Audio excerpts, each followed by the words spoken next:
is meant for an adult audience. Loveline may contain sexually oriented content. Listener discretion is advised. Loveline with Adam Carolla and Dr. Drew. Hey, everybody, it's the Loveline. I'm Adam. That's Dr. Drew. Phone number 1-800-LOVE-191. Dr. Drew, board-certified physician, addiction medicine specialist. Christopher Titus is here tonight. Good evening, sir. How you doing? Chris, I have some medical problems, too. I need to talk to Drew about. Really? Yeah. Oh, boy. Well, we'll talk cars during the break. You talk to Chris during the show about his medical problems. Christopher, of course, you remember from Titus on Fox all those seasons and doing stand-up. And also, got a few things to plug for Chris. Right. First off, does it feel like we're the only three people working in the United States right now? Yes. Yes, it does, doesn't it? Although, freeway's jam-packed. Yeah, it was pretty full. But I don't know where they're going. They're not going to work. They're coming home from a party. You should see Pasadena. I think this is a lot of stuff coming in for the Rose Bowl or something. Well, it's really? Crazy. Getting here was tough, and then pulling up into this studio, it was like I'm Omega Man all of a sudden. There's nobody. I'm waiting for like one of those little dark druid guys to come out and get me. Matthias, your eyes! You see the Thule fog at the end of the parking lot? Yeah, There was. exactly. That's what it was. What the hell is that? It's like it's effects. Yeah, really. It really is. Yeah, you feel there's a guy with a walkie-talkie. All right, Titus is in the building. Cut effects. There's a bunch of Teamsters sitting in the car. They're on golden time because they're getting meal penalties. You guys like holding half a donut in a coffee cup now? Turn it off now? Chris Titus is going to be at the Improv on December 31st, otherwise known as New Year's Eve. Yes. And also... Early show. Sorry, early show. Get the hell out. We'll be doing like a 9 to 11. Then you can go party somewhere else. Well, this says 10 o'clock.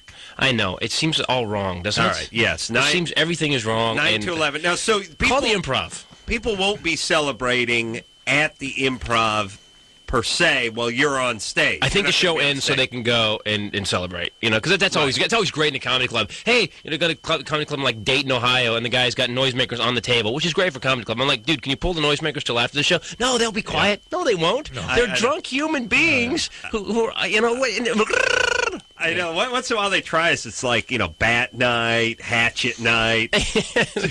Bucket of beer night's always helpful to comedy. Bucket of frisbee night. You see it at the ballparks, like 10 seconds. The first time the guy makes an error, everything goes flying out on the field. And by the way, isn't this, in terms of just judging society, I think, 50 years ago, you could have seat cushion night. You could have miniature wooden bat night. Think about the fact that people still have the cushion from 1962. Right. Yeah. Okay? Right. Or 1948. Right. I mean, oh, my God. Now, you could probably have, like, nicotine Swiss watch patch night. Watch night. No, you can't have anything that can be a projectile. Yeah. You can't have anything that could actually... So it has to have adhesive on it, like a nicotine patch night. It actually have to be adhered to you, and it has to be on before you get to your seat. Yeah. Yeah, because seriously, if they... like. Dodger Stadium used to have bat night. Right. Ever get these miniature little bats, and now somebody get their eye poked out? Or there's somebody be whittling into a shiv as you're going. Somebody get stabbed, they'd be thrown out on the field, and immediately there'd be a lawsuit, and you'd never have that again. And here's basically,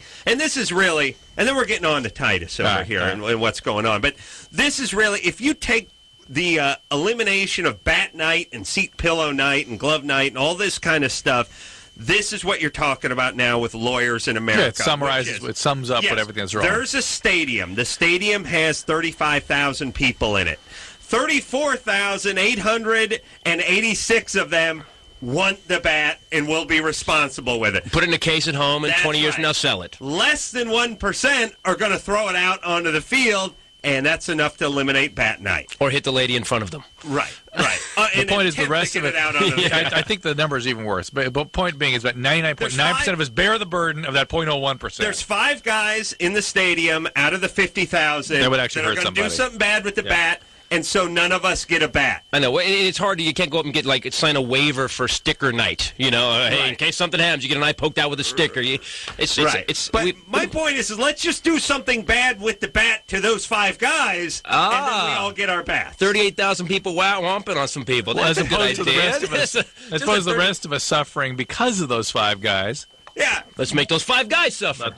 And by the way, solving the world's problems on Loveline every night, people. You know how people just get like high security clearances and things like that? How about I'm not a jack-off clearance? There you go. Like, on your license. Yeah, it's like you go into the stadium on bat night, we check your license. Nope, the guy has never urinated into a mailbox. I wouldn't make that. You got donor sticker and JO sticker. Right. And the JO sticker, you don't come to the baseball game. He's not a jack-off. He gets a bat. He gets a bat. Let him go in there. Why all be punished? And Chris, I know you're into this too with the driver's license, which is you're probably a much safer driver at 90 miles an hour than my mom is at 40. That's what I tell people all the time. I told a cop that recently in the car. Really? Yeah. Come on. Yeah. And the same by the same token, I'm a better driver than my mom with a pony keg in me at 20 miles an hour than she is with a rice cake. Yeah. You know what I mean? So I should get the heavyweight designation on the license, and I shouldn't get the 502. So you're actually also pitching a no jag lane, no jag off lane for the freeways. Right. Then that's great. You just go through the drive thing and read your card, and you can go 95 miles an hour. Yeah. Oh man, that's why I love coming to the show, people. And everybody gets tested and rated. And what I mean is what it is. Road rated? Yeah, here's what it is. You do some and you have to be in the car you're driving. Right. You have to do a high speed lane change. They do the thing where they take the water tank out. And they get the pad all wet. You back into a parking lot, do it like a 180 into a parking space. There you go. All that stuff. And when you do, you get a little different color sticker when it comes to renew the license, and that's on the thing. And then if you're doing 95 and you got a beer out the window, they just go right past you and pull over someone with the lesser sticker who's doing like 75. Doesn't mean you can get rated as a driver. Yeah? Yeah, I'm so in. All right. Anyway, Christopher Titus is going to be at the Improv coming up on New Year's Eve, 9 to 11, and then get the F out of there. We'll be solving all the world's problems, actually. The end of the world tour. That's what I'm doing now. Oh, really? Oh, yeah. Wrote a whole new act, and so a whole hour and 20 minutes brand new. Is it hard? An hour and 20 minutes? Oh, yeah. Oh, my God. How do you do that? Do you get to bring notes? Do you write stuff down? No, I did, though. We broke the show, and we broke it in Irvine, and I had like 12 pages of notes, and I basically had to cop to the audience. Right. You can't just walk up with a whole ream of paper. Flump. Hey, I'm just going to be making some stuff up off the top of my head. Hold on, flip. So I had to go up and tell the audience, and they helped me develop the whole show, actually. And they paid admission to get in. It worked it out really nice. It's the only kind of stand-up's the only kind of form you can really do that. Thank God for Janine Garofalo making it popular. You can actually just go up with notes now. Thank you, Janine. Yeah, she brought her notebook, but she leaves her jokes behind now. She left the jokes. Wow, that's really something I wouldn't have said out loud. Something happened to her. She lost her funny at some point. She got too serious, too angry. When a woman loses too much weight, I think that the comedy is in the fat, Drew. It's in the fat cells. And when you lose that, you lose your sense of humor. Roseanne Barr, perfect example. Look what happened. Dropped 180, 300 pounds, boom. Stop being funny. Just sounds crazy. Yes, fat people are funny, skinny people aren't. It's interesting. Look at the Biafrans, Drew. Look how skinny they are. Not funny. Not funny. No. Not funny. No. But look at all those big husky. Look at Dom DeLuise. You know what's interesting? It's a big funny. fat funny. The fatter he got, the funnier he got. Fatty Arbuckle in his name. Yeah, was in his name. Oh yeah, Fatty. Right. No, let me give you two guys. So Fatty Arbuckle, funny, right? Iggy Pop, not funny. Not funny. Too skinny. Mm-hmm. Funny, but not funny. Yeah, odd. Funny in that there's a guy in his 50s who insists on taking a shirt off everywhere he goes, but not funny, ha. Funny like... Yeah, a guy shouldn't flex and his teeth fall out. That's not good. I was sitting Clink, today reading Dude, Where's My Country, or whatever it is, that book. Good book. Scary book. But he was going on talking about how people on the right are so angry and vicious and mean and stuff, and the book is filled with venom and hatred. And I thought, the people on the left are always so angry.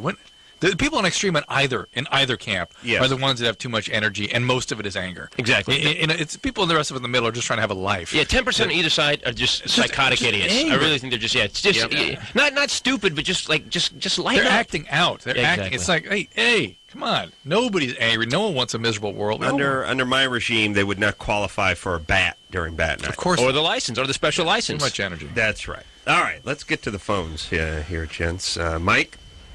What's going on?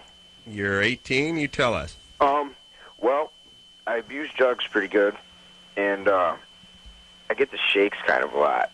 And I was wondering if that's from the drugs. What drugs? I don't know. I eat a lot of mushrooms, ecstasy, smoke a lot of weed. But Do you use much alcohol? No. Are you using speed every day? What's up? Are you using a stimulant every day, like speed or ecstasy? No, not every day. I actually haven't used those, like ecstasy and stuff, for quite a while. But for the most part, I smoke weed every day. But in the past, I've used kind of a lot. It's possible that that you're having a little withdrawal from the weed, and there can be a tremor associated with Keep that. going and break through. In other words, You've got breakthrough. If you're smoking like mostly in the evening, in the morning, you might get some withdrawal and have shakes. But I don't used to see tremors from people after they've been on stimulants. Listen, at 18, you should be able to just mainline model glue and not really have any ill after effects. Well, alcohol Stuff catches up to you a little later. Alcohol, I see. Yeah, 18 seems a little early. And hallucinogens of various types can have all kinds of weird neurological. Have you ever taken a big hit of acid or a huge hit of ecstasy? Well, For sure. Oh, Yeah. The bigger hits of these drugs have more neurotoxic effects. And I've seen very peculiar neurologic reactions from hallucinogens. Right. People get they get hydrocephalus, they get seizures, all kinds. It clearly damages large areas of the brain. right. So Won't ecstasy just burn holes in your brain? in the limbic area, yeah. It just seems like a silly question. Yeah, I do all these drugs a lot, and I'm getting some problems. Could it be the drugs? Well, yeah. That's what it is. Guess what? It's the drugs. Marijuana is the flame, heroin is the fuse, LSD is the bomb. Mike, What's up? how about you reel in the drug use just a little bit? Is there a reason the tremors are bothering you? Is you spilling coffee a lot? What's going on? Why are the tremors coming up? My hand shakes. Yeah. Okay. Here's the deal, Mike. You're not going to be able to back off drugs. You're full-fledged. You're all the way in. This is addiction, and you got to get treatment. If you're interested, if you want to see more deterioration in your body, you will. If you look at, there is also a Parkinson's syndrome people can get from large amounts of amphetamine. If you look at the way Ozzy walks and talks and the stammer and all that, that's amphetamine, Parkinson's, and you can get that. You're again young to get it, but some people are more predisposed than others, and there you go. Once it happens, it's over. That's it. It's all genetics, isn't it?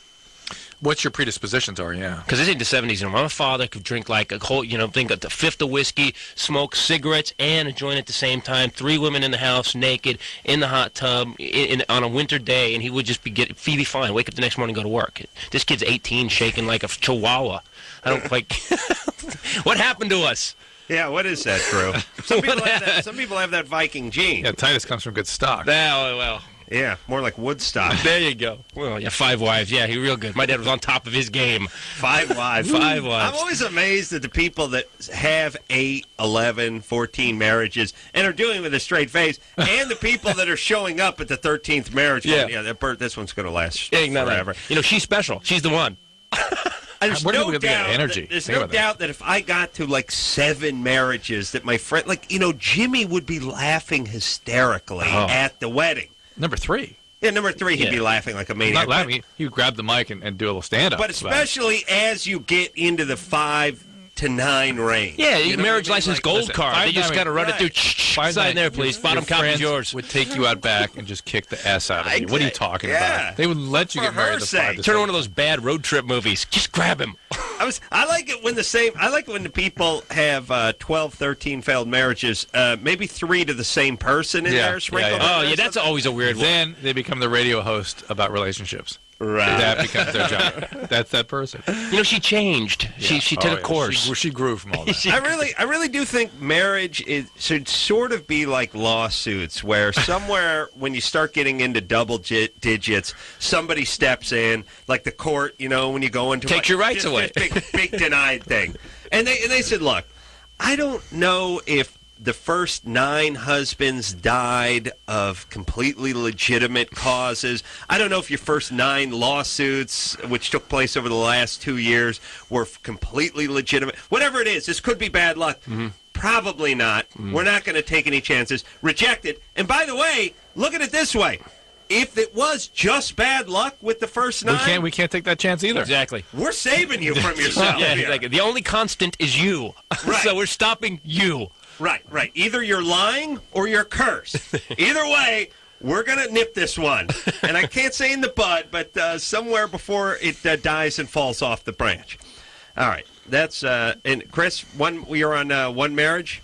First marriage. Second child, though. 13 years. We've been Second married 13 child. years. Although we're getting close, man, with this. She started snoring because of the baby. I don't know. Oh, really? She's pregnant now. I actually had to tape it because she didn't you? believe. I taped. You want to hear some? Yeah. It's pretty brutal. 5 months All right, pregnant. That's my wife. It's like a Loveline listener, huh? but I don't know. Ooh, Look at that. That's pretty harsh. she's like a 260-pound linebacker. Come on. 5'2", 97 pounds. Which No. is not pregnant. Yeah. No. I swear to God, that's what's freaking No out. Why do way. you think I brought a thing down No tonight? way. Look at that. This is 3 or 4. That last one was gas, Chris. But That's my wife, gentlemen. Wow. I love her to death. No way she's under 150 pounds. She is a goddess. 97 pounds? 97 pounds when she's not pregnant. pregnant, though, 260, and starting No! as the Baker weak side backer. She'd be Funny an though. Oompa Loompa, Funny. man. Funny. She's funny now. Funny when she's pregnant, not funny when... Wow. It's just, It just goes and goes. Actually, look at that. I guess she just put it on the pillow next to her last night because she wouldn't believe me. I kept saying, "Hun," because I'm poking her and she's getting really angry about it. I'm just, hey. She finally turned over, just like cracks me. Quit poking me. Well, quit snoring. So it's 3:04. Actually, I timed it. I say on this in about a couple minutes. 3:04 in the morning. Christopher Titus. My wife's snoring. It's like I'm an undercover He operative. held up a newspaper. Exactly. See. With the date. But, So I can't stop it. Drew and I were talking about this last week, which is, I've run into this with my old and current partner, Jimmy Kimmel, which is, I would tell him, because we used to travel a lot, we'd stay in the same hotel room, and he'd be like, hey, buddy, you're snoring. No, I don't snore. And it's like, yeah, that's what I do. I like to wake up people in a somber sleep, a soundless, serene, somber sleep at 4:28. Hey, get up. Just hey, stop. Worst practical joke. Yeah, worst practical joke ever. Accuse them of doing something they weren't doing, which, by the way, I wake up. What do I think I do? I stay up. Here's my thing. I like to share a motel room with a guy, and about every 11 minutes, shove him in the shoulder and tell him to stop doing something he's not doing. Because it's always hilarious. It's really funny. Yeah, you know me. That's what I love. Wacky Adam. All night with it. Yeah, that's me, with the pillow over my head. Yeah, I love the denial. It's like, no, I wasn't. She may have some sort of sleep apnea, and there are devices that can help her to sort of open the palate. Doesn't sound like she's like oxygen is stopping. There's no apnea there. Usually, doesn't apnea have that? Yeah. And then there's like a death rattle, and then bap, you get the oxygen back. That's what your dad had. Some more advanced forms. So that's when you could hear that down the hall, right? Your dad. Well, after the fifth of tequila, I'll tell of you course. what it sounds like if we have David Allen Greer on tape making love. Yes. This is what. Well, Listen. when David Allen Greer makes love to a lady, His sleep apnea kicks in at some point. almost immediately, and there are some telltale signs. Anderson, do you have that? Don't look at me. Don't look at me. I will give you something to smile about.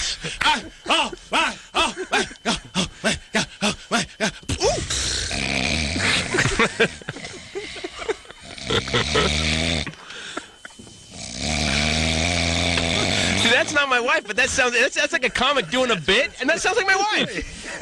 That is a comic doing a bit. It is your wife. Oh, ouch. No, I didn't mean that one. No, I don't. It is the same sound. Same Yeah. sound, Yeah, I mean, a good novelty snore, it's like a good fart impersonation. Exactly. Nothing can ever be as novel sounding as a real good fart or real good snoring. You can never. With Dad's apnea, it was weird because you hear, and then a long silence, stop. and then hope would set in. Oh, he died! and then pop. Oh. If you ever watch them, it's kind of bizarre because their abdomen will go up and down for a few seconds before they actually kick one It's out. like God's trying to snuff them out every night. Isn't it? It's like you're almost dead every night. Well, if you get the severe sleep apnea, yeah, you can. That's one of the reasons people will die in the middle of the night. But it's not that so much as it creates tremendous pressures in the lungs and the heart, and creates chronic problems with heart failure and pulmonary hypertension, things like that. Well, can I help my wife? What can I do? Excuse me, I want to help my wife. Yes, I want to help my wife so I can sleep.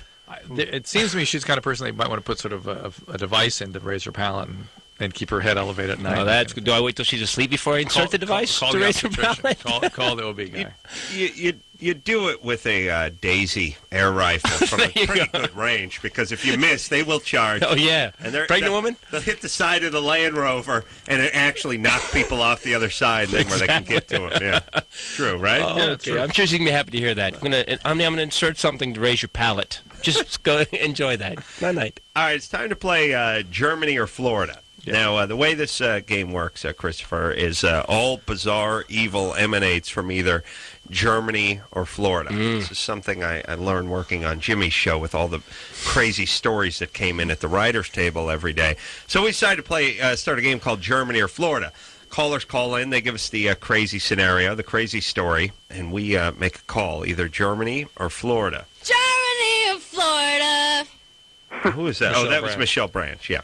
Go ahead, Roger. Hi, how's it going? All right, Good. Germany or Florida. All right. A woman sues her neighbor because the neighbor gives the woman a sex toy for her birthday. That's it? Yeah, that's basically it. No. Woman sues the neighbor Because the neighbor gives the woman a sex toy for her birthday, and the woman thinks it's very inappropriate, so she All right, sues. two things jump out at me. One, that sounds very southern United States. Yeah. And two, who the hell else sues besides Americans? Sues Yeah, for nothing. yeah. But the Germans would be more uptight about it. But yeah, I don't think Uptight about it. Although, wait, It's advertised every A German airport. sex toy is going to be a high-quality piece of machinery and not a lot of suing going on. Right. I mean, you may be a little upset when you get it, but Maybe then not. after you use it, you'll be like, hey, that was sweet. Florida. It's not stamped out cyber skin. It's billet cyber skin. Exactly. It's all turned off the skin billet. All right. So what are we going? Florida. Florida? Florida? Florida. Oh. No way. Oh, yeah, Germany? Wow, that's bizarre Drew. to think that Germany has those sorts of legal issues. No, but here, the only thing that smelled of Germany to me is how uptight the person was. to be that angry. Yeah. Like Germany's weird because it's either underground tapes of guys and girls getting it on with livestock, or you're being turned in for having wind chimes in your apartment. You know what I mean? It's like crazy swings. Extremes. Right? Yeah, extremes. Well, that's what you get. And by the way, whenever you got one side, you got the other somewhere. I mean, if when you have that real button down, that sort of Japanese, everyone's bowing, there's a lot of reverence, all that. Somewhere there's a rhino horn being put in a That's right. You virgin. take a left in one of those alleys. Right. Pow. And you pay $20 for you come in, you see the whole little show, Yeah. You have a woman walk on your left testicle for a while, Okay. and Too much then you go back to your wife. You get home by 10 o'clock. Oh, hi, honey, I was out with the boys. Yeah, Right. Yeah, that's Japan. Right, and you bow to her. All right. Christopher Titus here in studio tonight. We'll take ourselves a quick break, and we'll be right back. Hey, everybody, it's Loveline. I'm Adam. That's Dr. Drew. Phone number 1-800-LOVE-191. Christopher Titus is in studio tonight. Gotta name my kid tonight, man. Christopher is going to name his kid tonight. Drew's dogs are in studio tonight, and they're blowing ass in here. Unacceptable. I smelled that, too. The dark one blew gas right. It was right under my chair. I'm so proud of her. You think maybe as a doctor you actually could give the dog some sort of diet that actually wouldn't want to drive people from the workplace? Yeah, what about You it, can understand, I come in here to impress. Oh, well, nice job. Thank you. Glad you've taken my night. And the thing, if you think about it, you can't blame the dog because you turn, bananas and waffles into something putrid. They're eating gelatinous giblets. And you know what I newspaper, mean? ground up newspaper, ground up newspaper, horse marrow. and some fecal matter. Yes. Of course, the steady diet of fecal matter, carpet, hoof, and giblets is going to produce a smell And yet- that is a little less than pleasant. This one produces the smell, that one no smell. Really? Just like people. Kind of like, Yeah. kind of Some like got it, same ate. Dun-dun-dun-dun-dun. You got kind of the odd couple of dogs. Felix! Yeah. Bad times. All right. Anyway, Chris Titus in studio tonight, going to be at the Improv on the New Year's Eve, 9 to 11. And look out, got a Showtime special that he's finishing up that's coming up soon in the new year. All right. You ready to go here, Drewski? Yep. Oh, wait, I want to talk to this guy. Oh, jeez. Line 3. I want to take a Loveline call. We haven't Screw had him. one in the last half hour. Hey, Mark? Yeah, Adam. Yeah. I Got wanna Chris Titus in here tonight. Now, hold on a second. Mark's drunk. He's calling from San Francisco. He's calling because it says, Adam, you know nothing about cars. I know more about cars and carp. I guess that's carpentry. You're not talking about the fish, are you? Oh, maybe crap. Right, Adam, I want to expose you on both points. All right. Now here's what I can say. And Christopher Titus is a car expert, so he can act as a judge. Here's what a Cosworth Vega is a hot rod. That's what he knows about cars. A Cosworth Vega is a hot rod. Dude, you know what I did today? I cut 3 inches. I actually sectioned 3 inches out of a 56 Chevy Bing with no hood myself. Welded it myself. So let me tell you something, pal. I don't care how drunk you are. Unless you can actually pick up a torch, pick up a saw, and actually do some work, shut the hell up. I'm a certified welder up to 1 inch in all positions. You up to 1 inch. That's what she said, ladies and gentlemen. Take that. Yeah, high five, Adam. Yeah. All right. Yeah. They'll fight you off with comedy, Mark. Yeah. So, anyway, Mark wouldn't know the difference between a dry sump and a dry hump. No, how dare you? But I thought we were making fun of the between a compound miter saw and a compound fracture. I think the Morrison tenon joint is a body part. All right. Well, did you have a problem with your dad, man? Stump me with a carpentry and car question, please. Okay.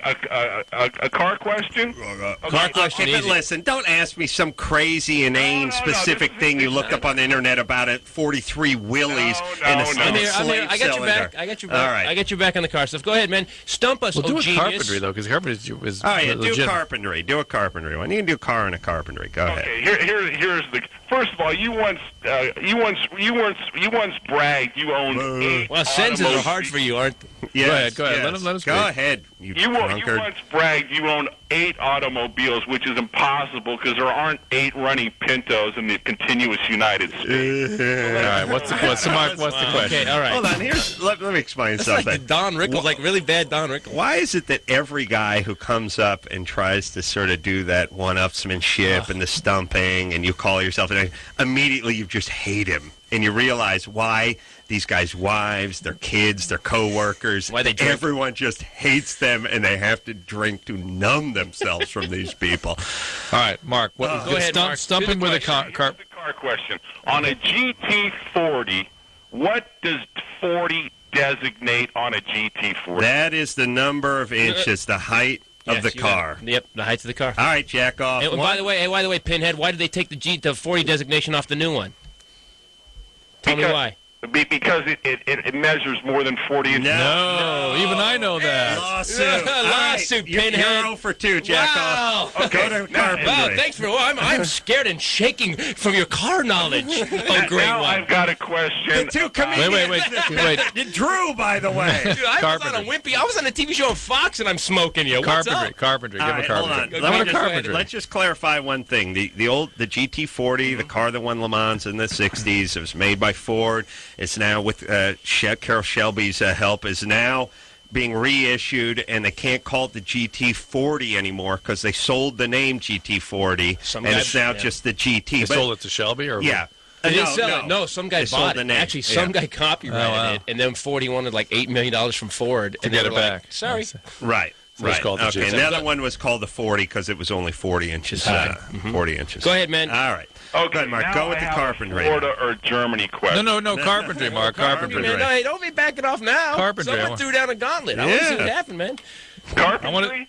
Germany is okay, here's the carpentry question. How many layers of 5/8 sheetrock do you need to designate a 2-hour rating? 2. All right, man. Okay, here's another one. Have another beer. Let him. Go ahead. I just nailed you on the burn rating code, you pussy. No, he's on radio. You do an 1 3/4 solid core door with a pneumatic closer on that same room. Nice. Look at that. Molded, corroded, your meatballs exploded, Mark. Okay. We got to move on. Now, Adam, have you ever heard of the term core board? And do you know what core board is for? Whatever. Board? Because people can call different things different places in different regions. Core board is used to line the shafts of elevators. What is the thickness of core board? Who the hell knows? Half inch.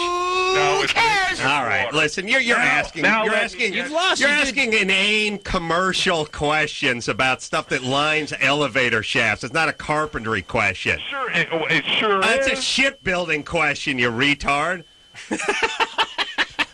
Listen, that's not a carpentry question. What lines the shafts of elevators? You get smoked and then you turn into Mr. Peabody, Ask a man. carpentry question. Yeah. Next caller. No, here's a good one for you. All right.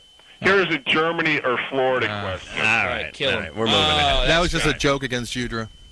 What was? The Germany or Florida. Oh, really? Was going to be?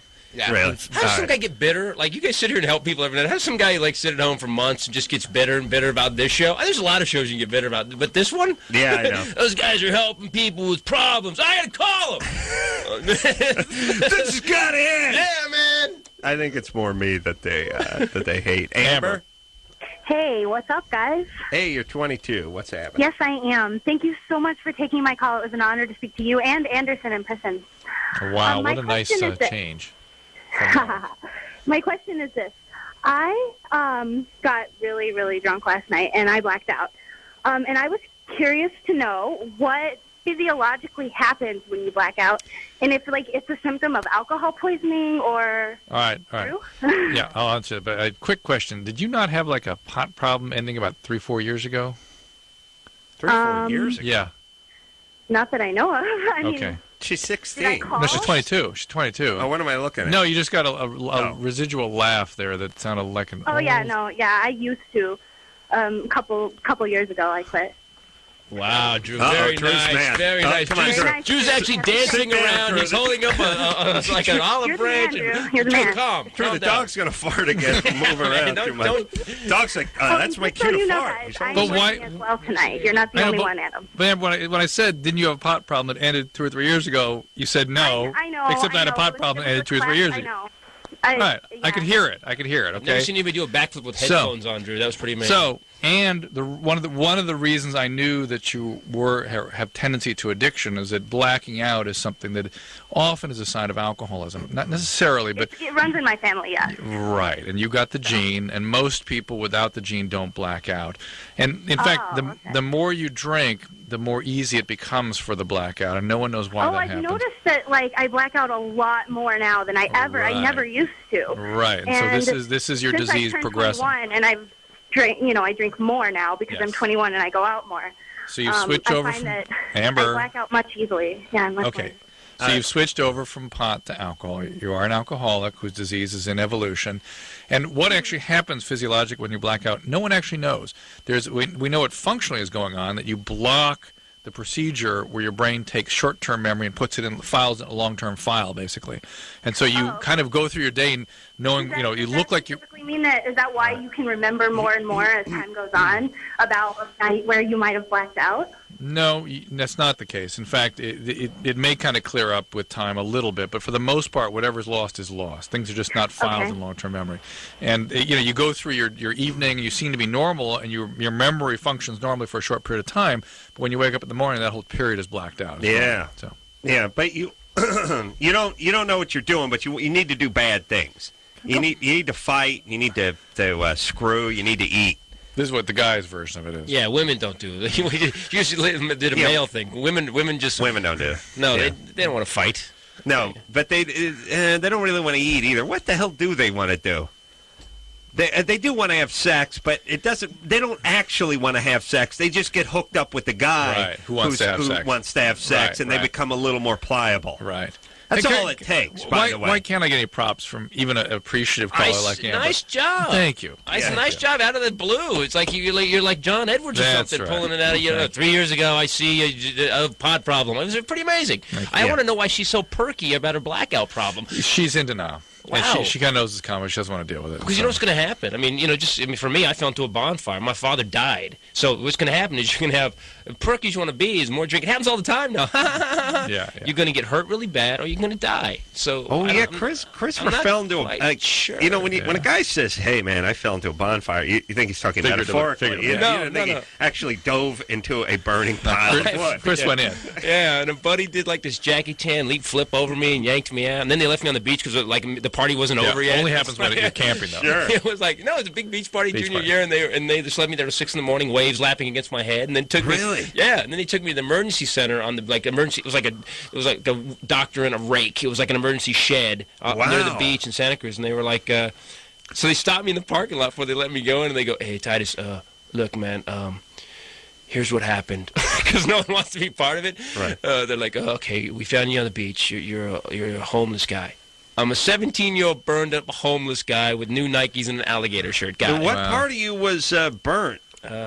I fell in like a push-up. I actually landed. We were burning a telephone pole, which I don't know where we got a telephone pole. I know it's pretty high up there on the drunk theft scale, though. Yeah. And I fell right on it. Drunk did a theft push-up. scale. I did a push-up, and I was holding myself right above the flames, and my eyebrows were singed, and my face was singed a little bit, and I was screaming. And your hands were on the telephone pole? My hands were literally on the burning telephone pole. And then you went unconscious? No, I was screaming, and I remember waking up. I actually woke up on the telephone pole. Like, I don't remember anything till I was like, psst, that was on fire, and my buddy jumped over me and threw me into the sand, and then they left me there all night. And then the doctor. You were asleep? You were literally unconscious? peeled my hands back. Literally, right here. The calluses. Yeah. My hands, like everything cut here, and it flipped back. It peeled back like hinges. Yeah, of course. And the doctor goes and they take out this green soap. I think it was either green soap or like a piece of lava rock spray painted green with barnacles and glass stuck to it, whatever it was. And they just started. It was making noise like.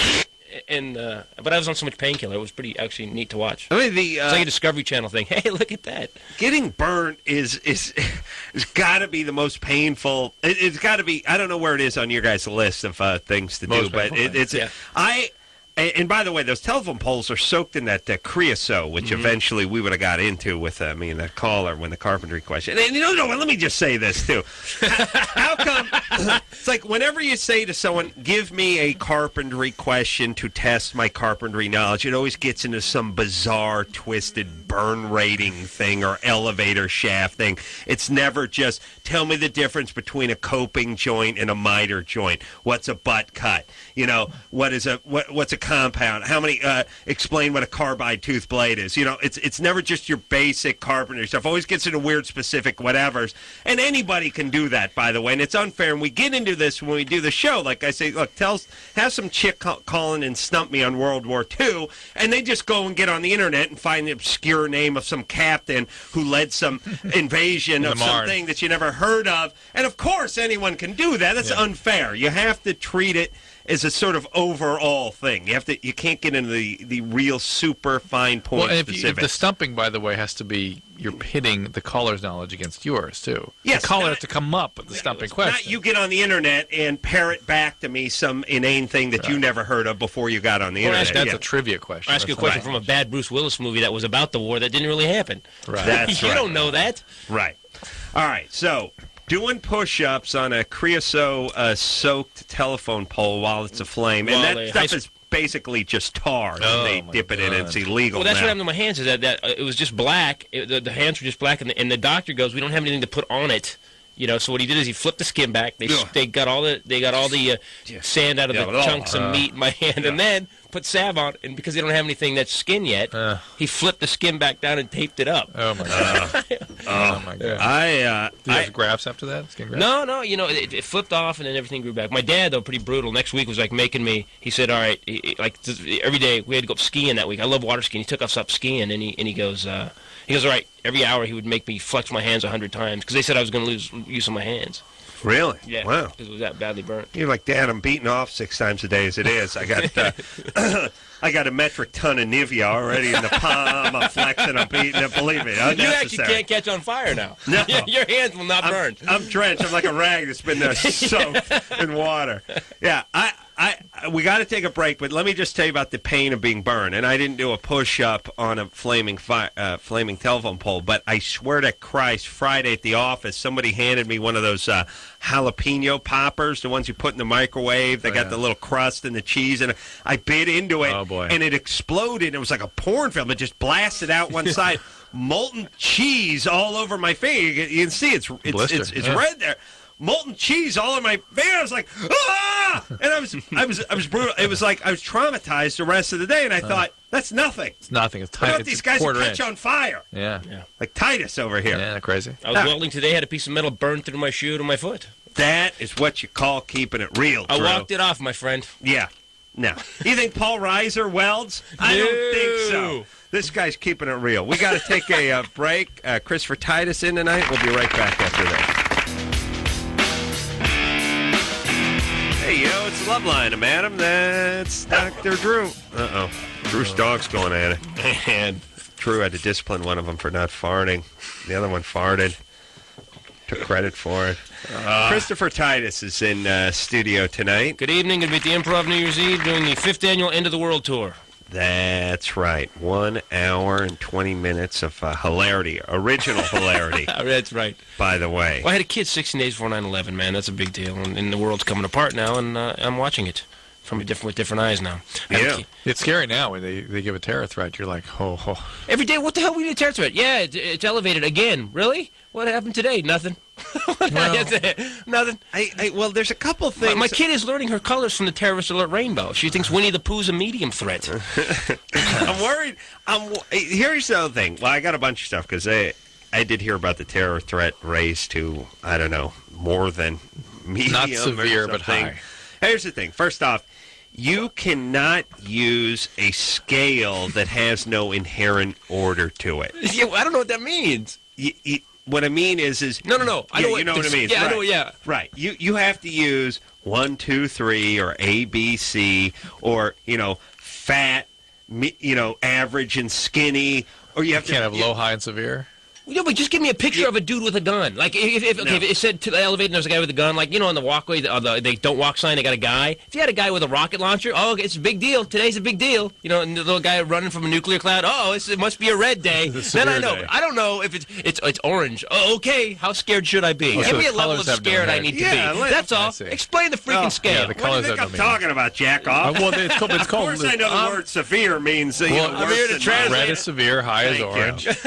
Yeah, but orange, it's always confusing. It's the word orange, that means severe. And if you have to say that means, then just drop whatever the color they should drop the is. Color, yeah. In blue, there's a guy with a rubber band pointed at another guy's head. Then, I know what the scale is. I know how scared I need to be today. I think, the New Year's thing I'm worried about. Well, here's the thing. Oh, great. Okay, here's a Nothing's going to happen at the Improv. I'm going to be there. You want to be safe? Go to the Improv. Go to the Improv, yeah. There you go. The night the comedy died, everybody.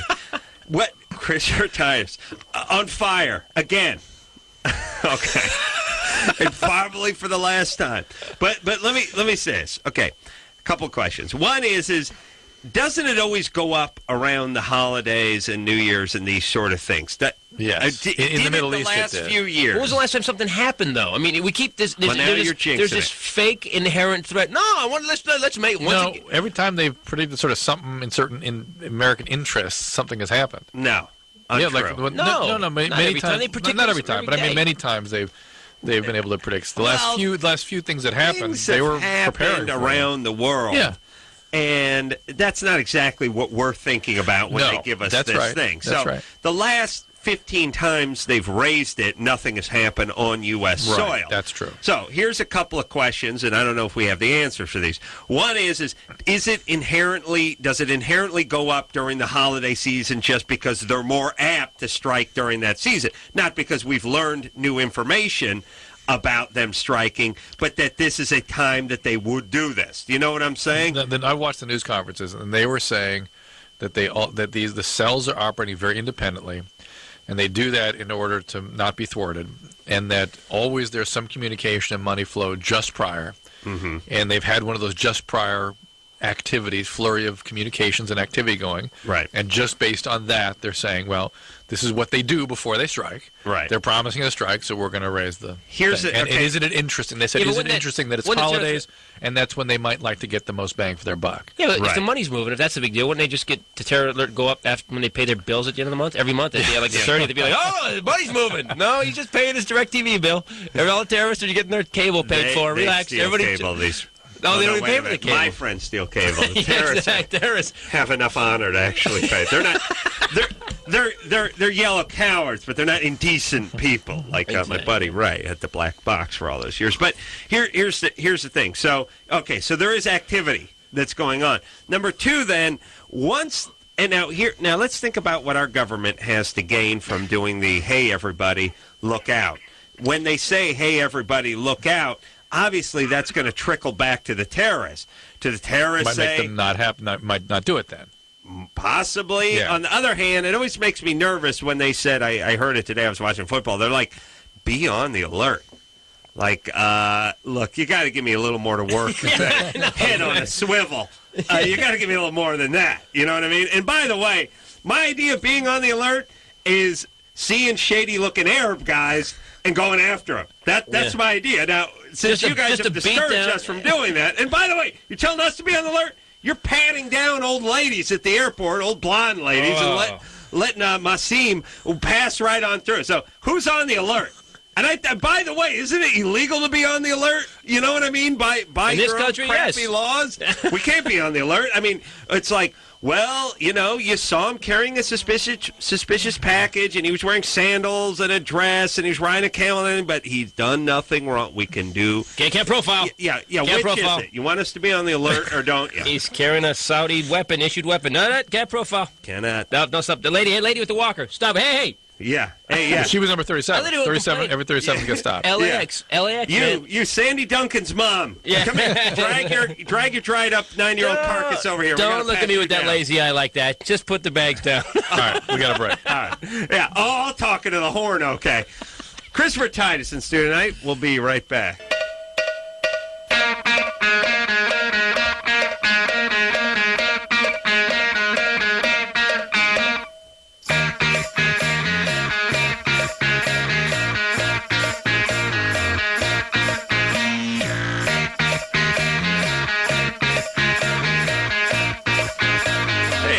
It's Loveline. I'm Adam. That's Dr. Drew. Christopher Titus. Regular guy. Oh, thank Christ. What does that mean? It's just we get some of these head cases in here, these bands, Entertainment types. Oh, I've been through a nightmare. Mom in a mental hospital shot and killed her last husband. Dad, 6 wives, alcoholic. Come on. Regular guys. We're talking about. Come on, man. That's what we're talking about. It's not important enough to be a dick. Your mom shot and killed her last husband? Yeah. Really? Well, because you don't get another one after that. Yeah, but you got to remember, this is the woman that chose his dad. Right. Yeah. So it starts to fit together there. Did she have to do any time? Or what? She actually, no, because she got acquitted. She went to trial, got acquitted, and got the guy's $100,000 life insurance policy. Wow. You want to hear the funniest part of the story? The one that she cashed in when after she killed him, right? Yeah. Wow. The funniest part of the story. That couldn't get any funny. Yeah, where my mom shoots and kills a man. And he was the one they had a place in Idaho, and they had 2 acres of land, and he's the one that took her out and taught her how to shoot. Oh, yeah. Isn't that funny? That just cracks me up. No wonder Chris sees such great humor in things. No, because he used to beat her. He used to beat her. Oh, that's funny too. That's funny. Here's a tip for you guys: if you're gonna beat her, don't teach her to fire the weapon. That's a very. Hey, you're holding it wrong. Yeah. I mean, what are you doing? Yeah, it is a ultimate. Well, my wife has a gun or two, and ultimately, that's how I'm going to go. I've found. Yeah. If that's true, there's no doubt about that. She'll catch me beating off and shoot me. Wow, that's cheating, kind of. Is she that intense? Is she that intense? No, she will eventually have just intense. Yes, well, that intense isn't the right word, but she will eventually have an ass enough full that Adam will just have to go. She's gonna shoot me. Yeah, that'll be it. And it will not be by masturbating. So she just thinks she can't quit. Your mom shot the guy because he was abusive. Right. And she killed him. And she let him, actually she shot him, and then as he was lying there gut shot, my sister was like, we should call the ambulance. And Mom goes, no, wait, and let the guy kind of go out, and then she called the ambulance. But did that part come out in court? No, my sister told me years later. Oh, wow. She told me that it was like, no, what was the acquitted for defense? She was acquitted, yeah. So he busted her up pretty good, busted her face up pretty good. So, that's why every time I'm here on this show, and I hear some of the calls, I listen to it at home when I'm working in the garage and stuff, and I really like it. I feel like, it's like a comfortable shoe. It's a comfortable loafer filled with glass, snakes, and weevils. Yeah. That's what I'm talking about. It's great. All right, everybody. So, look, we all have our crosses to bear. Mm-hmm. Let's power forward. But let me just say... power forward. Uh-oh. Power forward then. Let me just say this. We're talking about the Homeland Security and what we're going to do and all this. And I think we can all agree that going after the trouble at its source is a pretty decent plan, as opposed to letting people... Not according to Dean. Yes. Yeah. Oh, really? Oh, it's all outrageous. How dare we? Oh. You mean who's running the Democratic ticket? Right. Yeah. Here's the thing: instead of letting people come up with plans, ammunitions, money, and stuff like that, and then come over and execute these plans, such as 9/11, we should just go root them out where they are. Yeah. I think that's a number one plan. But the number two thing that sort of frustrates me, and I think we're all in the same boat here, which is, you hear Tommy Chong tell his story about the 25 marshals that break into the guy's house and start tearing it apart, confiscating his computer and this and that. He gets busted because he has glass bongs. It's not the bamboo ones or the plastic ones that get him into trouble. It's the glass there seems to be a bottomless amount of money and troops and resources and manpower to get Heidi Fleiss's girls, to get Tommy Chong. But when it's like, hey, listen, CBS News took some spent uranium and they shipped it right through the port of Los Angeles and then trucked it right through downtown. Hey, we just don't have enough men. How dare you? How dare you? Those men are to be deployed in the strip bars to keep the we got 6 foot buffers in the stripper zone, and we got to get out to Tommy Chong's house. Yeah, and there's a guy with a religion in Utah with 14 people following him, and I heard they've got a 45. We got to get some guys over there, some helicopters. We got to go before he trades that Daisy BB gun in for a 22. There you go. We got to go surround this guy's side. Really? How about we take a few of these guys and put them down at the port and check the containers that are coming in the port? Now, here's all I want as a society.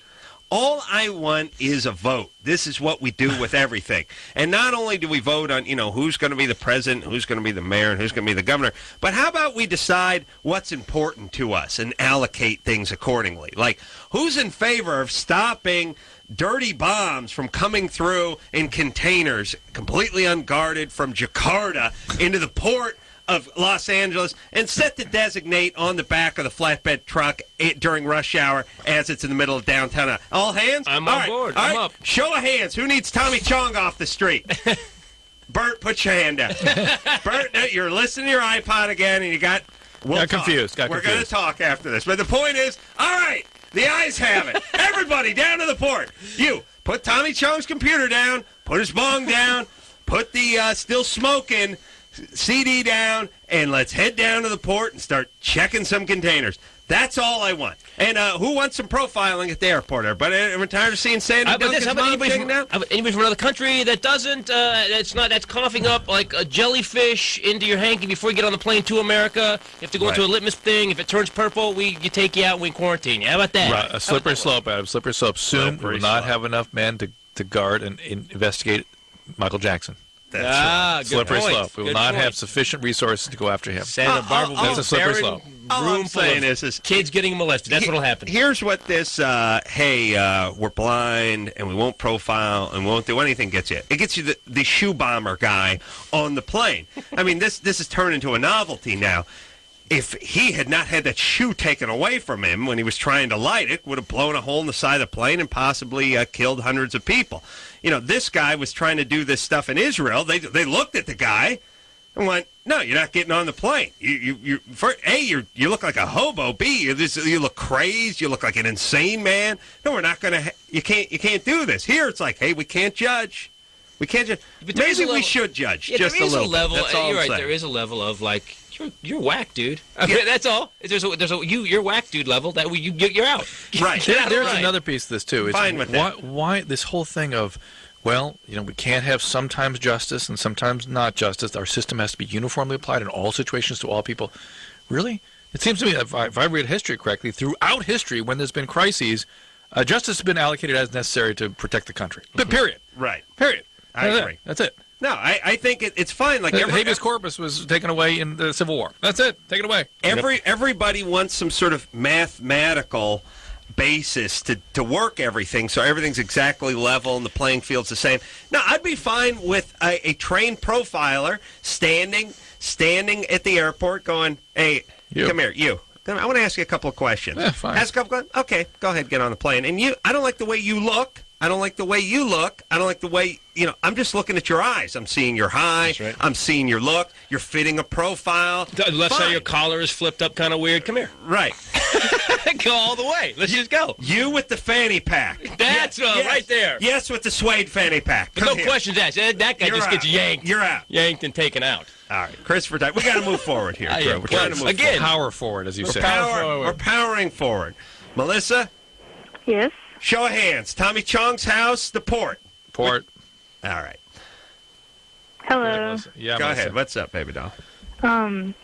This weekend, my friend's coming down, and, like, this guy that I really like, and he really likes me also, and, like, we want to have sex, and, like... Wait. How long have you known this guy? Since, like, June. How did you meet him? Internet. He came down here to visit his friend who's over here, who lives next to me. And you met him at your friend's house? Yeah. How old is this guy? He's 17. She said she met him on the phone. Said you met him on the phone, according no. to Anderson. No. No? No. I met him in real life. And then you've had a phone relationship since? Yeah, basically, because he lives, like, 3 hours away from here, and I haven't seen him since, like, July. All right. That's not the guy you want to be having sex with, is it? Well, because he's going to go away, and then you're going to get sad. Yes, but no. I kind of just... No, yes, but yes. Yes, but yes, Melissa. Not yes, but no. Yes, but yes. What are you grabbing onto? What are you grabbing onto with this guy? Well, what's missing that you got to grab onto this guy? I don't know. I just, like, really like him. It's a guy that's not available like Dad, who also moved away. Where's your dad? My dad, I don't know. My mom... No. Oh, Drew! My God! Oh, this is easy for him. I know, but time after time. So I smell pot. Who is it, Chris? Chris look a little guilty. Who? What? Oh, Chris. Oh, who's someone in the Chris, studio? I don't know. I smell it. Chris smoking weed? Look at him. He's a mess. What do you want? He gets $10 an hour. He's got to kill the pain. He's got to numb himself. I'm going to do a little rounds around here. I'm going to find it. Really? Oh, see the dog? Okay. Dog smells ass. That's all that dog smells. So why would you wait for this guy? Why would you just want this guy who you've been talking on the phone since July to just you're planning the sex thing? You think it's going to make him stay or hook him? I kind of just want to get it over with anyways, because, like... Oh, there you go. That's what I want my first experience to be. Get it over with. Well, that was actually you were thinking about it, Chris. Be fair. That's how guys think about it. But listen, so Melissa, here's what we're saying. We're saying your dad is abandoning the family, so there's some issues here. So you're attracted. What's appealing and attractive is a guy that's out there, not available, not really truly intimately available to you, and him going away is even more alluring. Yes. It's not just him. Like, there's this other guy I want to do it with also. But I don't think I have a chance with him, so... Why? Like, What's mom? Why? Where's Mama? Is Mama around? Mama is in the other room right now. Yeah. How do you get along with her? Not very well. Yeah, I can tell. All right, so, Melissa, you going to high school? Yes. What's the plan? You're going to end up grabbing a burning telephone pole. Yeah. Well, that's what happens. If you're lucky. Yeah, what is the plan? The plan, that is, I don't know, I get... basically, like, all the A's and B's in school, and then what? I have a pretty bright future, you know. I'm gonna... Doing what? Hanging out with some guy from Bakersfield who you met on the phone. You've been talking on the phone since July? Yeah. There you go. That's looking up. What's up? Like, I don't know, maybe something in, like, business or film production. Where are you going to... Is this guy a senator? Astronaut. Where are you going to go to school? I don't know, maybe down in L.A. or maybe up in Santa Cruz. All right. Do some science. Could be anywhere. Let's focus on that first. Focus on school. All right, so, Melissa, we're worried that you have sex with this guy, become bonded with the guy, and then he goes back. It's not really just this guy. Like, he just wants to have sex. Right? Basically, yes. I mean, yeah. Do you have any female friends? Yeah. How many? Yeah. Doesn't sound like you have enough friends. Really? I don't really keep track. I have quite a few friends, though. That you hang out with, you care about you? Yeah. Not just people you get loaded with? No. Okay. And your mom? Maybe you should try to get that relationship a little stronger than what it is. That's never really worked. Like, we're just really different and just kind of doesn't work. Well, that's a story. That's a story you made up about your mom. Guess what? You're not really different. She came from your womb. You're not really different. Here's the deal. You go talk to your mom, and you tell her what you're telling us, some three guys on the radio you never talked to before, and you talk to her about it. And you say you don't want judgment or whatever, but it's amazing. I thought my dad was just a guy I didn't get along with. Right. Until I finally understood who he was, that he was basically me, and that's, and that if you just talk to him, and hon, it just sounds like you're going, it's really, I have a daughter now, and she's 2, and like, I hear things differently now that I'm on the show since I had a kid, and for you to just want sex, to hook up with some guy, to be connected to something, when your mom's in the next room and you're not talking to her, it just seems like a shame in a way.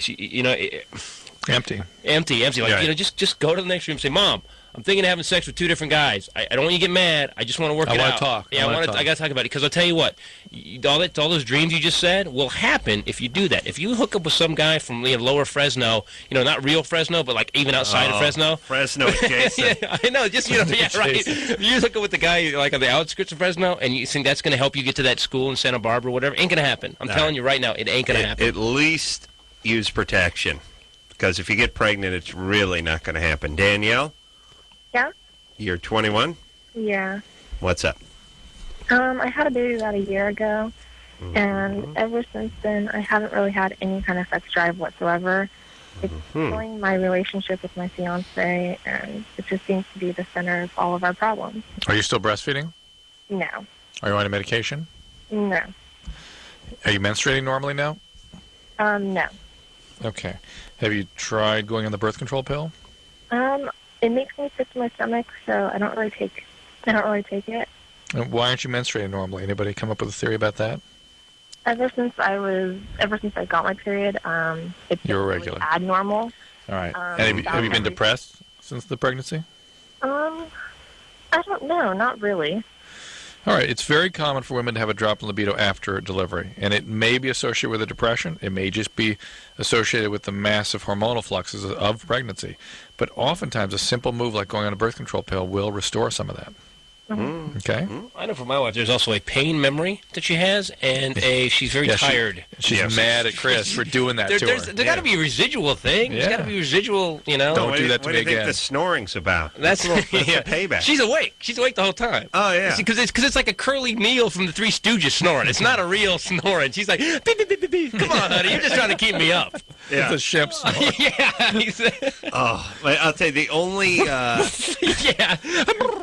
the only thing worse than the one person snoring is the trio of people snoring. And that you're looking around like, can you get a witness kind of thing? I went to Vegas. Oh my God, I went to Vegas many years ago with Jimmy, Big Tad, who you know from the radio station, and his big brother. Who doesn't being the meaningful word there. He's either farting or snoring or both. All 4 of us in one room, doubled up, 2 single beds, by the way. Me and Jimmy stuffed onto one, Big Tad and Bigger Tad on the other one. That's gay. And everybody... Single beds? Singles. Like a twin? This radio gig doesn't pay very well. This whole radio gig just blows, doesn't it? This is many years ago. Oh, okay. Everybody snoring like comical, like Jimmy, who I would have put at the top of the snoring list. By the way, and Jimmy's like...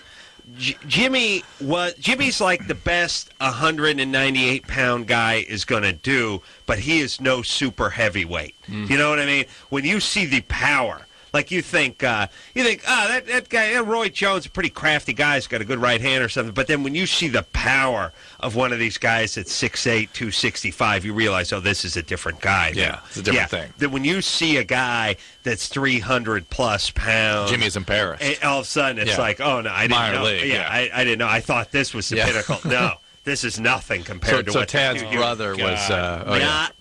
And you got to be jowly. Because you have to, it's like how fat guys can only sing opera. That's right. You get the flap effect. Yeah, it's good a voice as you might have. You need that girth to really sing opera, and it's the same with serious snoring. these three were just going, and I'm just staring at the ceiling and nothing, and they're just like, comma. I mean, Tad's like, you really do think they're effing with you at a certain point when they're just doing things that have not, the Seven Dwarves didn't sound like these guys. Right, the Three Stooges making fun. Yes, it's like if you were a director and you were directing them in a farcical comedy, you would tell them to tone it down. Bring it down, guys. Bring it down, guys. It's funny, a little too much. Funny. I think you went a little too far with it. Let's bring it down. It's a farce, but it's about Earth. It's about planet Earth. Right. We're actually breaking the fourth wall down by this crazy knowledge. Literally. Yes. Okay. In the meantime, Danielle's still on the phone. Oh, who cares? Okay. So Danielle. Right. Danielle. Chris cares. Yeah. And then there are newer things too. The nitric oxide pathway inhibitors, the Levitras and Cialis and Viagra. For the ladies? Yeah, there's some. It's not been approved for that yet, but I think obstetrician gynecologists might be trying that here. Is it safe to say that if the Viagra works on a woman, that the Levitra will work on a woman? It's the same notion. Do you have a personal question here? Yeah. No, Levitra's more rapid acting, shorter acting. No, I'm just saying. I think what Viagra came out for the fellas. Yeah. And then a few months later, people figured out, hey, we'll give this to the ladies. And it works for some. Seemed to work on some. Yep. And then the newer versions of these. The newer version generations of these. We have not really brought this up, so it's worth going into a little bit. The newer versions there are two medicines coming out, or are out now. One is Levitra, which is very fast acting, lasts about 4 to 6 hours. And then Cialis, which is one you take on Friday, it lasts till Monday. But these the weekend. Wow. I'm feeling a slutty drug. That's kind of odd. But here's the deal: it only is activated during arousal. So just if you become aroused, something arouses you, it keeps it going, kicks it in. Yeah. So Christopher's like, wow, look at that chopped Bel Air. Boing, flurbing, wearing the sweatpants out in the street. Well, because my wife, I got prostatitis actually right after her pregnancy because we had. It's been so long between actions. It had been so long, yeah, man. It was. I'm telling you. You got to beat off. It's bad to have a disease with your penis and that system that has your own name in it. Prostatitis, not a good disease. It's like really rubbing it in. Hey, it's the disease with me in it. Prostatitis. It's Titus's prostate. Yeah, my prostate was jacked. Wow. And is that? But I had to go to the doctors, and is it blood? No, it's not good. You should be able to get a hand job from a nurse if you have prostatitis. I mean, this takes a professional jacking now. My WGA insurance didn't cover that. Professional jacking. Let's take a break. We're taking a break. Oh, we are? Yeah. All right. Hey, Brian. Yes. Yeah, I wanted to help you, but Drew said we had to take a break. Okay. All right, so hold on a second. Oh, yeah. All right. Christopher Titus in studio tonight. Brian, when we come back, is sleeping with a married woman. Got caught. Want to talk about that. All right, all that after this. Hey, everybody. Loveline, Adam. It's Dr. Drew. Christopher Titus in here tonight. Christopher's going to be at the Improv on December 31st. It's New Year's Eve. 9 to 11, and then you get your asses home and you blow into those noisemakers. Get your New Year's on! That's right. You know what I'm saying. All right, so now we were going to talk to Brian, but Brian dropped off, but that's all right. That's what you call serendipity, Drew, because I want to talk to Callie anyway, who's 15, and says she was raped by a guy who is now offering her money to drop the charges. Callie? Yeah. Callie? It sounds like we're not on with her. You haven't. You got to put it on. Put her on. Push 4. Oh, didn't I hit her thing? I just did. There we go. Oh. All right. Callie? Hello? There we go. Hey, what's up? Okay, I'm 15, and about a year and a half ago, I started going over to my cousin's house, who's 23, and she has kids, and her husband started coming on to me and kind of making me do stuff with him or whatever, right? When you were 13. You were 13. I was 14. I just turned 14. How come you didn't tell somebody right away? Because he had done this to my other cousin, too. That explains it. That's why she wouldn't tell anybody. If the guy's on a roll, he's on a roll. If he's done 5 or 6 other people, then you'd, of course, keep it very secret. Callie, comes from a bad home. And well, I'm trying to see if people- she's been abused before. Were you abused before this? Not that I know of. All right, so no sexual abuse, any physical abuse, you think? Well, I had a really messed up life. Tell us about it. What Well, happened? while this was going on, I was living by myself with my 16-year-old brother and my other cousin that he did this to also. Where are your parents? My dad Aspen. I'm going Aspen. My dad moved in with his wife because she moved out, and he moved in with her, and I don't talk to my mom. Why? She's got a lot. She's like manic depressive, bipolar, and I just don't want to deal with her. So I see. Are you an emancipated minor? no, Are you a runaway? no, You just live with a 16-year-old. not anymore. I did. Oh, well, forgive me. All right. Come on, Drew. Where do you live now? I live with I kind of live with my aunt, but I don't really have any rules or anything. I just Do you go to school? no. No, that's a no. Yeah. All right. That's all right. My sister dropped out of the 9th grade. I saw her tonight. Well, She was fine. I got kicked out. Not so fine that she could give me a goddamn bottle of wine, for the holidays, but fine. You got kicked out of school. For not going a lot. It's kind of funny, yeah. You don't show up. So I guess the same with work, Yeah. You've missed the last 3 months. You're fired, Phil. Okay. I'd say come in and clean out your locker, but there's nothing in it. You've never been You here never brought before. anything here, yeah. Right. This is the first conversation we've ever had. You've never actually filled out an application. Who are you? I'm the boss. You're fired. Let me introduce myself. All right. So this guy raped. Now, how much money is he? And by the way, why has he offered you money? Have you threatened to tell somebody? No, I did tell. What happened was, I never planned on ever letting this get out unless his wife, my cousin, found out. Mm-hmm. And she found out, and How did she find out? somebody She reads the trades. Yeah. somebody made an anonymous phone call. And Somebody who watched him do something to you? I mean, did you make an anonymous phone call?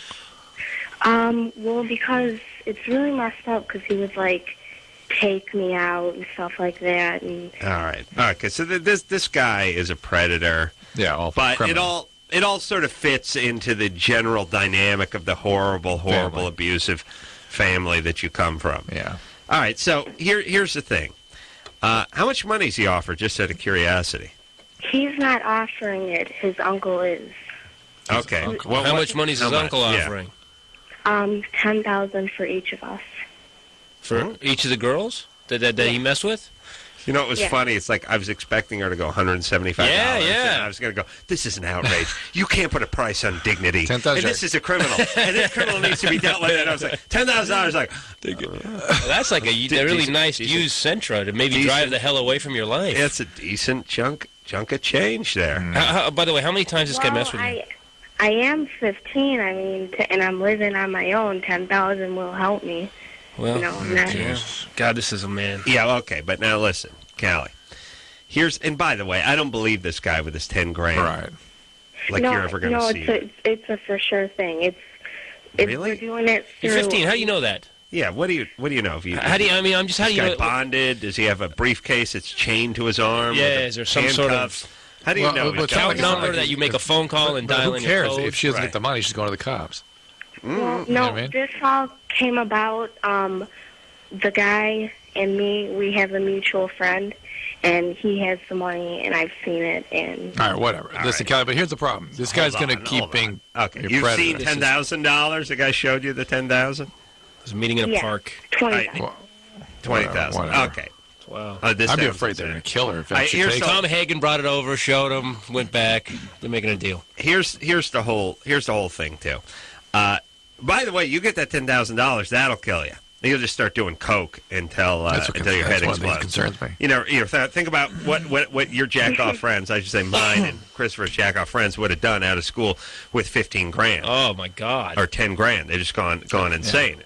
And gone insane and killed themselves. Hey, without that, I fell into a bonfire. Yeah. I had $40 for beer. Free of charge. Yes. All right, so Callie, how about you go to the police? How about you report this guy? How about you start on the road back to recovery? How about you throw yourself at the... It's been reported. He's paying me. I've already went to trial. I've already given a testimony. They're paying me money to go in there and say that I lied. Okay, so there's already legal people involved. Okay, and so you could have a legal problem for perjury. Perjury, yeah. All right, and by the way, hon, one of the smartest things. Wait, listen. In your life, one of the smartest things you've done, because we all get the life's been jacked up, mom's depressed.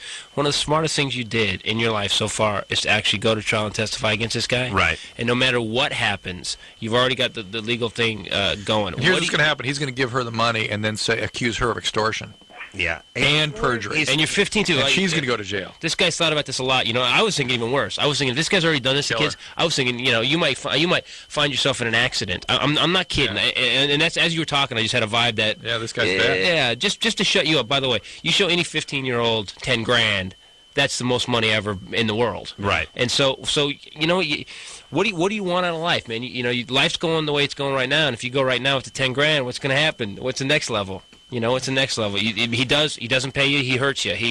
It's all gone in 9 months anyway. So it's academic. That's if she isn't accused of perjury and extortion. Right. Yes, which she could be. Yes, or killed. Save his money. You keep forward and throw yourself on the mercies of the court and tell them that you need help for your situation. Everybody's got a video camera. That's all he had to do. All he has to do is bring you the money somewhere, videotape it, show it to the court. You're screwed, girl. You're actually... She extorted me. She insisted I pay $10,000. Right. Yeah. This never happened. She's going to keep saying that I did this to her unless I pay her. Do you hear what we're saying? Yeah, she got that. Because, by the way, we're evil people who've actually thought of all this stuff, except for Drew. But Adam and I have thought about this stuff many times, how to get out of stuff. Execute it. Adam, I got a family. On radio, going out live. Man, I think it seems like an intercom on a ship sometimes. I forget. I think we're just blowing into the hole. But what do you feel like? Why, are you considering this? Yeah, I'm considering it. Do you see what's going to happen, though? Do you see what's going to happen? This guy's already gone after a 14-year-old girl, 2 of them. Do you actually believe now he's going to step up and do the right thing by trying to pay off? Which is not the right thing, but he's trying to make it right? He doesn't know anything about me getting this money. All right. Listen, Callie. He knows. Look, he knows. Trust me. It sounds really messed up. I know. Listen, here's the deal. It doesn't sound really messed up. Stay the course with the prosecution. That's what you need to do. That's it. And listen, all you horrible, horrible abandoning parents out there, please. Oh, my God. And, by the way, for your kids' sake, for our sake, too. I mean, you got a dog, you throw him over the fence, you decide not to feed him, the neighborhood's going to have to chip in, clean up the crap, take the dog to the vets, get the worms taken out, feed him, and then deal with the bites when he inevitably turns on the mailman. This is, I really want... The notion that you can just crank out as many kids as you want and sort of take care of them if you please, and if you're not in the mood, you don't really have to. Or maybe you'll take care of the newer ones you had over in Florida, but the 3 you had when you're in Wisconsin, those ones can fall by the wayside. They were practice kids. Didn't really work out. Moving on. Meant to pull out. The condom broke. The idea that you're not really held responsible for them, the actions or the financial burden that they put on society is just that whole part, this sort of casualness that we have about that, but the sort of way we freak out over anything to do with building permits or automobiles. We're pretty crazy with stuff like no front license plates and illegal tints. Or safety regulations not being followed in some sort of shop. Right. Yeah, but the parents can just walk away from their kids because they're manic depressive. And by the way, hear her buying it? She was buying it. She's like, yeah, she's manic depressive, and you know how it is. Right. Yeah, you're 14 years old. Yeah, I don't care. She should be taking care of you. Right. Again, when I do the vote, and the first one is we want the guys at Tommy Chong's house stealing his computer, or down at the docks checking the containers coming in from Jakarta. What's the second one, Adam? Second one is do we want to address the neglectful parents who are basically cranking out kids and then shoving them out into the societal pool, having us all have to pitch in and take care of these kids? Or do we want to keep focusing on the handicap ramp that the stripper can't get up so she can dance out of a wheelchair, and to focus our entire legal and police efforts on those kinds of situations? You know, it just seems like a little too much on the small businessman, and why, for instance, I had to have a door that was 32 inches regulation to get a wheelchair through in my house that takes 170 stairs to get to. That no wheelchair could ever be impossible. Impossible. Well, let me tell you this. My aging grandmother is basically in a wheelchair and a walker, and it's been that way for about 5 years.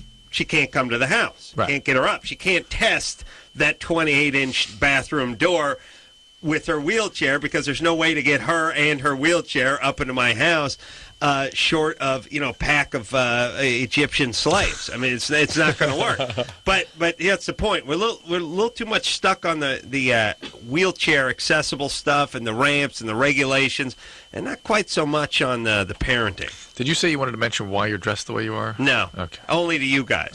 No, I mean, here's what I realized. Yes, thank you. I wasn't going to bring it up on the air, but I'm wearing a ridiculous sweatsuit.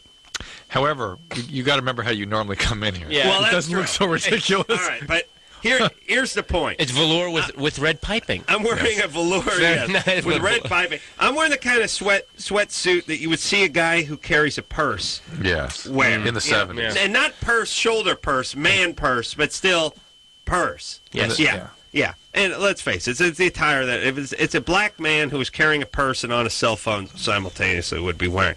I'm also wearing a white turtleneck with the word Ace. Which the Ace Hardware, you're actually going to wear an Ace Hardware turtleneck, which I don't know if they're giving you free stuff, but nice. It looks good on you. It does. My nickname around the office is Ace, so Tony Barbieri, a guy I work with, got me this ensemble.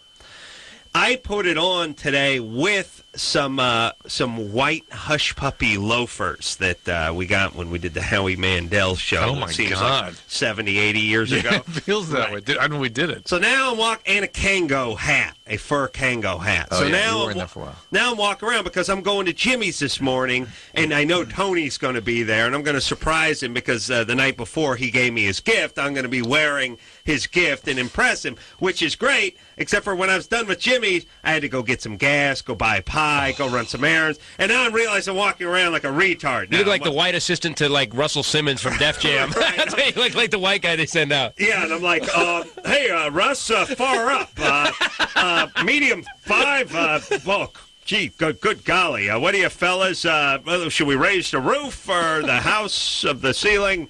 Yeah, so now I'm walking around with the Kango hat and the crazy velour with the red piping and the hush puppy shoes. Realize that now people just think I'm a mental patient who's escaped. And you wish you could give people a context. I couldn't. And I decided, now I'm staying in it. I'm staying in it. I don't think realize how you look the way you usually dress. That's another thing. This is another thing. Yeah. Yes. Okay. I look lazy, but I don't look stupid. You look homeless, exactly, but not weird. Homeless and lazy, but not. What's this guy trying to pull off? But on the scale of how people sort of react, you recoil in either case. All right, so it has the same effect on people. This is my point, and now I'm thinking about this because when I slipped into this outfit, it became a uniform. You know what I mean? Well, I agree with Drew, though. Drew said, like, the way you usually look looks like you don't give an F, and the way you look now is like that you actually give an F now, but you really made a huge mistake. Whatever it is, you're going across the street and walking. Either way, you're not going on the same side of the sidewalk. I got caught trying. Yeah. Is the problem. But here's what I'm saying about the uniform, which I could now say with this, is before, when you see me wearing the same pair of sweatpants 3-4 days in a row, and the same button-up shirt 3-4 days in a row, you realize, okay, this guy has a hygiene problem, he has a self-esteem problem, he may have an impairment emotionally. Neurologically. You pick an outfit, you wear the same thing for 100 days in a row, no one says anything, this becomes your uniform. You're like a cop. Right. No one says, hey, Bert, you're wearing the same blue shirt and hat. Yeah, that's what I do. That's my thing. Uniform. I want to establish a uniform for myself so I can be just as lazy, if not lazier than I was before. Instead of wearing the old sweatpants 3 days in a row, I wear them 365 days a year. No one says anything because it's me in my uniform. I put on some clean slacks. People got questions. You act like one of those bad acting teachers that were were on Playhouse 90 years ago, and now you go to his house and take acting lessons. That's what you're dressed as now. All right, today we're going to work on moments. Right. That's what you look like. I need a rope bracelet with this. I need some dangle with this. All right, Christopher Titus, and maybe a Nugget watch. Christopher Titus is here tonight, going to be at the Improv on the 31st. We'll take a quick break. We'll be right back.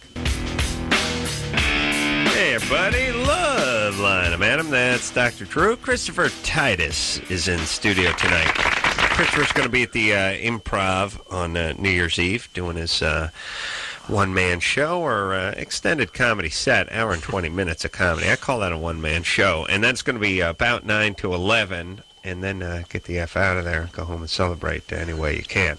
But it's not a New Year's show, per se. They're not going to ring in the new year. Also going to have a Showtime special coming out soon enough in the new year, so keep an eye on listings. All right. Let's talk to Renee, who's 23. Renee. Yes. What's up? I have a problem.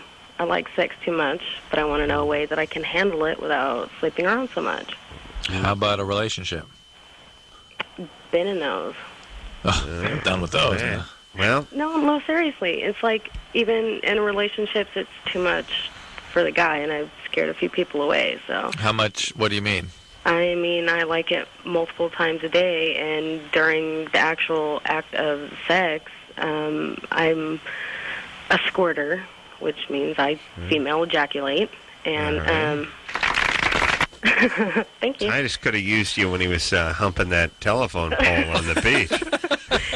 I have put the fire out. Renee, get in there. Thank you, Renee. Don't ask questions. Just get in there. Where were you when I was 17, I'm Renee? this close to wasting a Stroh's on him. Now get in there.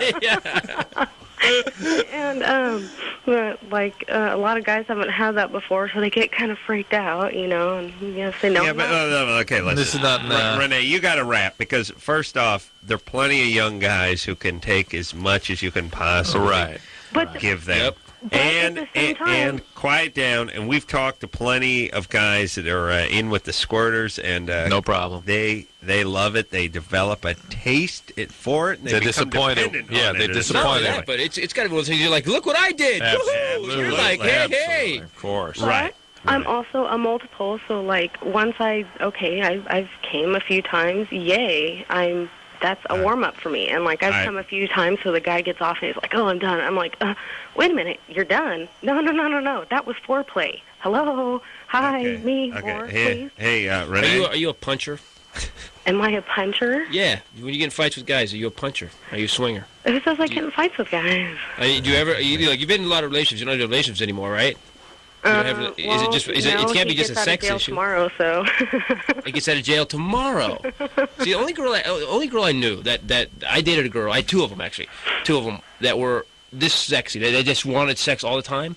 Were both fairly violent. Oh yeah, and they would. I mean, one would just hit me out of the blue. Right. Well, that's it's for not paying attention. Is that what it is?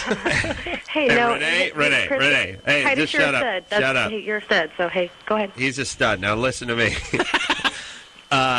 Here's the thing. Guys are freaked out by you because of your weird energy, not because your sexual prowess. And you do have a bizarre energy that drives guys away and freaks guys out, most importantly. And by the way, whenever we talk about, the girls hey, she's just too hot for the fellas, so freaks them out. They can't take it. It's more like, no, Never this broad is nuts. Yeah. It's not the fact that she wants to get it on 13 times a day. It's that she's nuts. That's why I'm splitting. Believe me, if she was totally sane and just wanted to get on 13 times, especially when you're talking about a 22, 24-year-old guy, I'll just do it till my crank fell off. That doesn't exist. That does not exist, unfortunately. Without the nuts. Unfortunately. Yes, Renee. You got serious energy driving your vagina, and it's insanity, and you got to look into that. And you trying to figure out why guys don't want to do it as much as you do, or why your libido's set at a higher setting. It's all rearranging deck chairs on the Titanic. you get a therapist and start working on these serious issues you have, no, and issues with men as well. Like, it's No, not. it is it. No, it is it. He's right. You know, a lot of guys saw Fatal Attraction when they're 8, 9 years old. They were dating when they're 10, 11 years old. And you know what? I've dated a lot of women because my mom and stuff that just had this.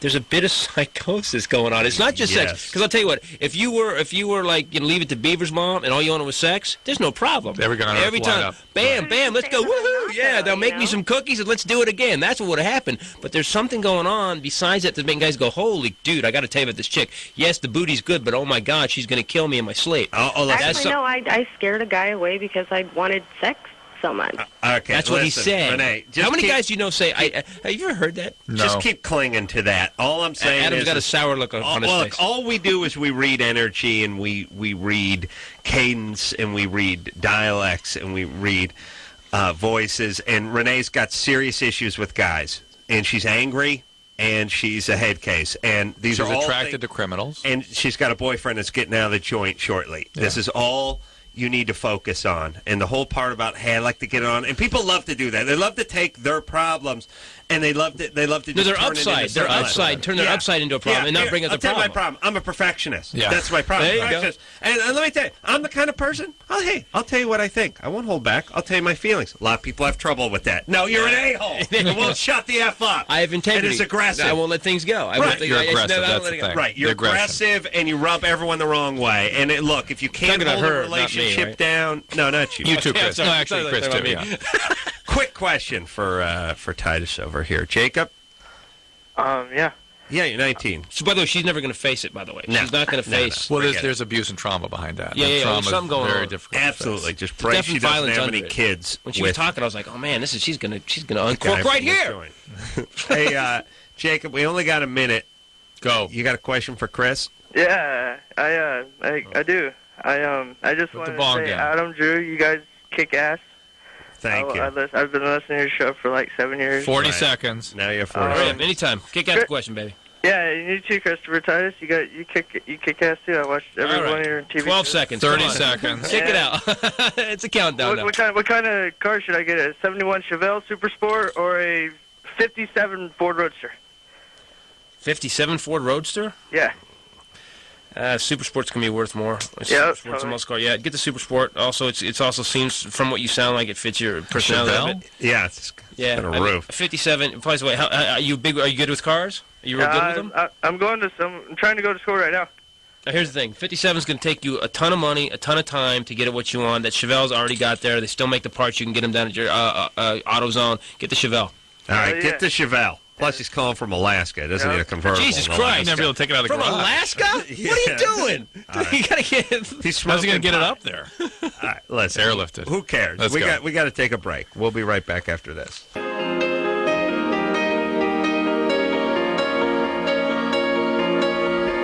Well, everybody, that's the show. Thrice in here tomorrow night, by the way. And yes, Christopher. We didn't name my kid. Oh, my God. Yeah. I think Mahalo. I don't like that. Let's take a shout out to that kid. It couldn't hurt. And also with the Titus, I mean, I'm always a fan of alliteration, you know. Terry Titus. Thomas Titus. Tex is nice. Tex Titus. That guy is going to... Tough. Yeah. Tough Tex Titus. Your actually name will back people down. What's your name, Tex Titus? I don't want to fight you. Yeah. There's a guy named Randy Goldstein over here. I'm going to go kick... The Goldstein kid. He gets his ass beat every week. Tito Titus? Tex Titus, we're going to stay away from... but not timely, Drew. Yeah, you're right. All right, Christopher Titus, everybody. You can find him at the Improv on the 31st out here. That's the Melrose Improv. Melrose Improv, yes. The one and only. All right, so... Until next time, this is Adam Carolla for Dr. Drew saying mahalo. This has been Loveline. The opinions expressed on this show are not necessarily those of the staff, management, sponsors, or this station. The producer for Loveline is Ann Ingold. Loveline is a presentation of Westwood One Entertainment.